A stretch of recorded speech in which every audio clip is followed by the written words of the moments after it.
I know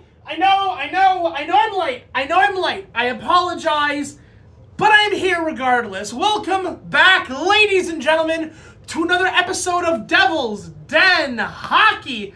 And last night, the New Jersey Devils took on the Calgary Flames and defeat them 2-1 in overtime with yet another overtime clutch hero goal from Simon Nemec. Now, everything last night did not go according to plan. Not everything about last night was great, but there was a lot of stuff in there that I think deserves some recognition.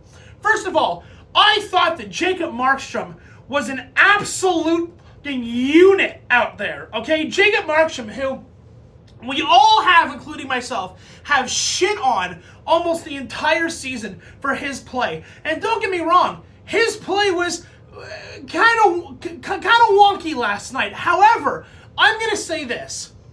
I absolutely loved Jacob Markstrom's energy in last night's game.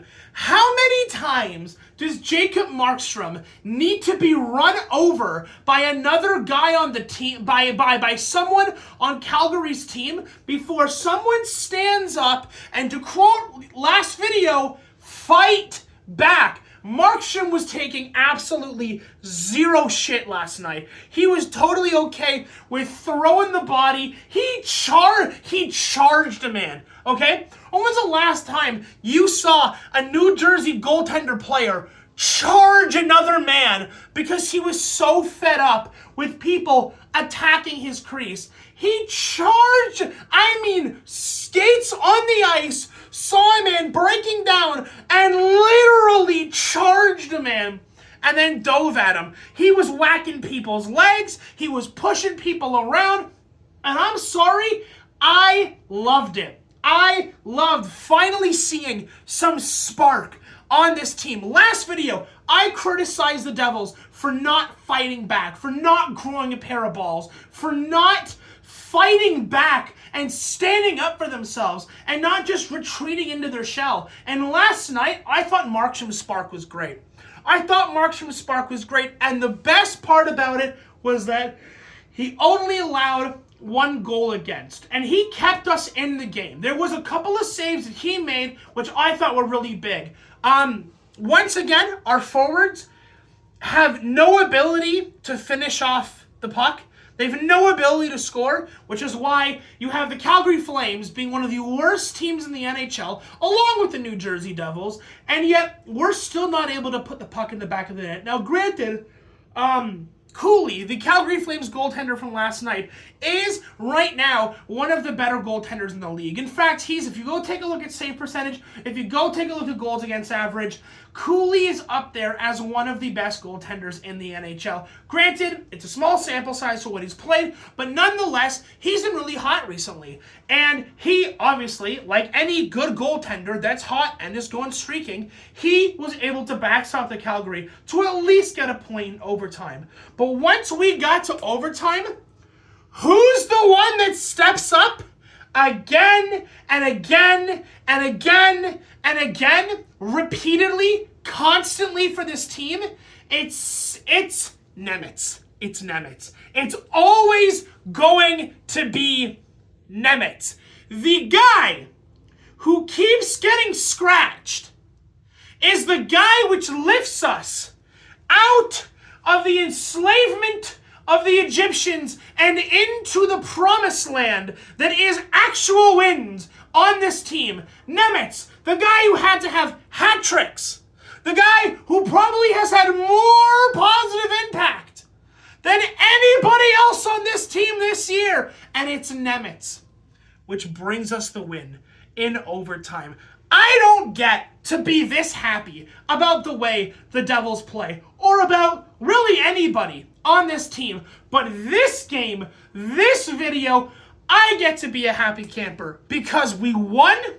It's Nemec again, and Markstrom showed some heart. So you know what? Credit where credit is due. If we're going to spend our time criticizing the Devils, then it's about time we give them their flowers when it's deserved. Now, true, it's one game. It is one game. And we've got the Oilers tonight. They're going to be a challenge. I don't know, and I don't see the Devils beating the Oilers. However, following the Oilers, we have the Canucks on Friday. And the Canucks are a team that are bleeding. They're hemorrhaging. Not only in points, but they're losing players left, right, and center. So this is a team which the Devils can beat. This is a team that the Devils have to beat. If you can come off the road trip, beating Calgary, beating Vancouver, and then beating Ottawa, but losing to Edmonton, I'll take it. And you know what? If the game against Ottawa goes to overtime and we lose in overtime, I'll even take that. It's not about, at this point in the season, with the Devils being one of the worst teams in the Eastern Conference and arguably one of the worst teams in the NHL as a whole, at this point, it's not about winning games. It's about sending a message. And that message is, we are going to use the remainder of the season. We'll try to win games, sure. But if we can't, we're going to make sure you walk out of our building or walk out of any building in the NHL actually having to put in work to beat us. Actually having to put in an effort to beat the Devils. And not having our guys roll over and just accept defeat. If the Devils can play good hockey and lose, so be it. But it's when the Devils don't put in the work, don't put in the effort, don't show heart, don't fight back, is when me and every other fan is going to rip you a new one. And with the Calgary game, I thought they showed some effort. Even if it wasn't from everyone, there's enough telltale signs there where I don't have to worry necessarily that the spark is 100% gone. It's still there.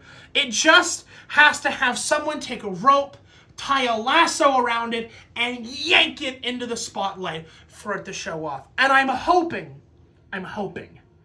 that even if we lose against Edmonton tonight, even if we get our butts kicked by Connor McDavid and Leon Draisaitl and Nugent Hopkins and the rest of them, I hope that we at least put in the effort and put in the heart and put their body on the line to win the game and make sure that those dastardly Oilers, my fellow Canadian Oilers, leave their building having to bust their ass. On that note, guys, take it easy, and I will see you in the next one. Adios.